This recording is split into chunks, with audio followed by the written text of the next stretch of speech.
Saudara-saudari yang terkasih dalam Kristus, pada 4 Desember 1963 telah diresmikan Dekrit Konsili Vatikan II yang berjudul Upaya-upaya Komunikasi Sosial, atau sebenarnya aslinya Inter Mirifica. Inter Mirifica dalam bahasa Latin artinya di antara hal-hal yang menakjubkan. Ada yang namanya komunikasi sosial melalui media. Memang itu suatu keajaiban bahwa manusia bisa mengadakan komunikasi tidak hanya dari muka ke muka, tapi juga melalui media-media sosial. Waktu saya masih frater di STFT, ada kuliah tentang komunikasi sosial, dan dikatakan oleh dosen itu bahwa Gereja Katolik terlambat dalam menggunakan media komunikasi sosial. Bahkan dikutip oleh dosen tersebut bahwa orang-orang komunis mengatakan mereka berhasil mempropagandakan komunisme karena mereka pandai menggunakan media komunikasi sosial. Sedangkan Gereja Katolik dikatakan ketinggalan mungkin 10 tahun. Waktu itu internet belum ada. Yang ada surat kabar, radio, televisi belum ada, terutama di Indonesia. Tapi di bidang penulisan pun Gereja Katolik dianggap terlambat atau ketinggalan. Padahal dampak dari komunikasi sosial melalui entah itu surat kabar, majalah, dan lain-lain itu dahsyat sekali.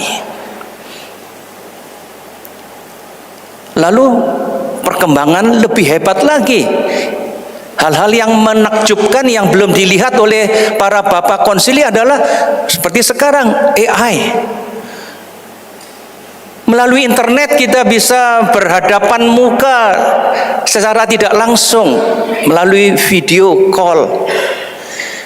Melalui SMS dalam detik yang sama kita berkomunikasi dengan tetangga kita. Kadang berhubungan dengan yang berjajar ini pakai WhatsApp ya. Satu rumah pun pastor itu pakai WhatsApp karena jaraknya terlalu jauh. Tapi untung media mempersatukan orang yang satu rumah.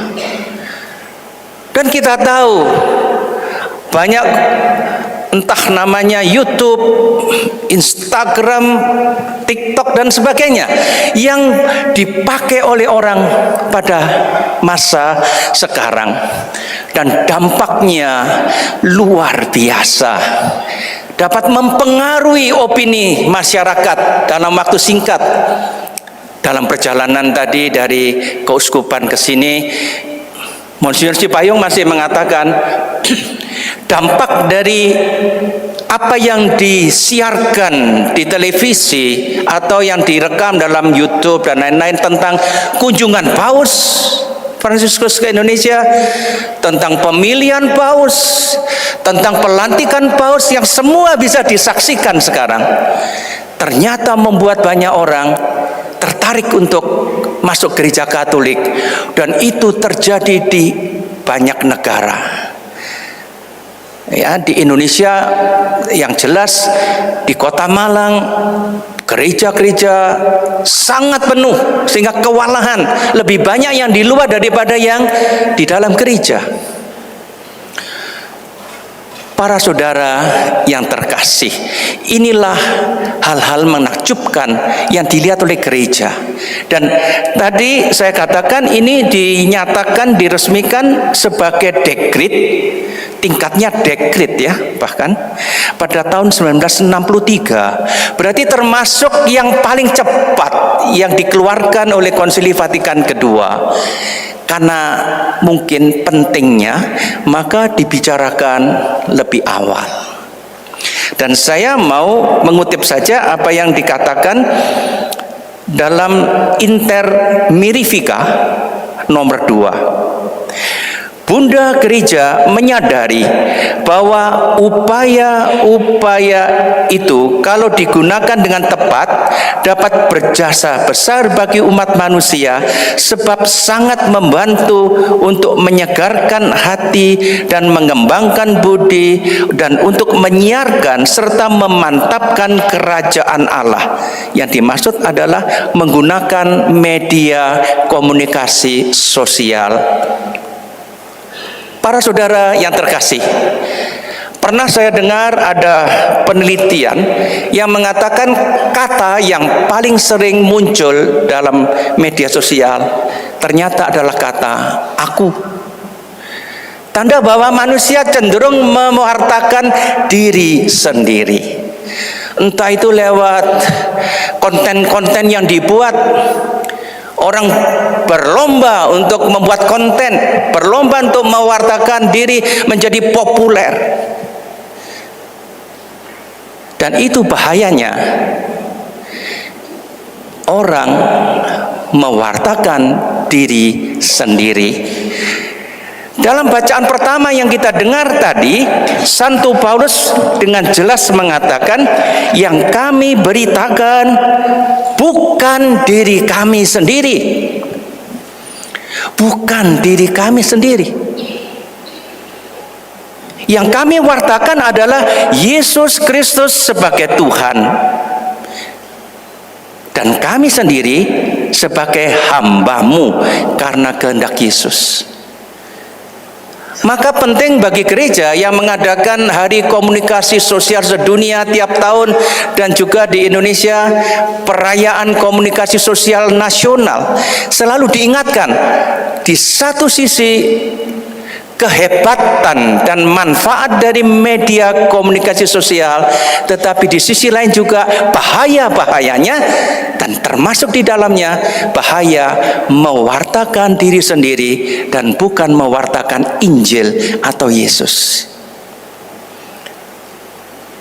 Mari kita menggunakan semua media komunikasi sosial dengan sebaik-baiknya untuk mewartakan Injil, bukan diri sendiri. Dan itulah bahayanya atau godaan manusia yang menggunakan media sosial, akhirnya menonjolkan diri sendiri.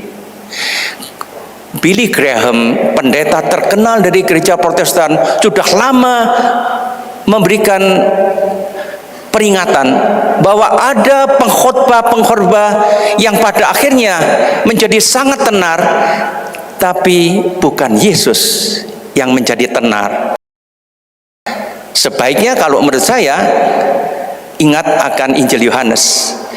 Dia, Yesus, harus makin besar dan aku harus menjadi makin kecil. Semoga demikian. Tuhan memberkati.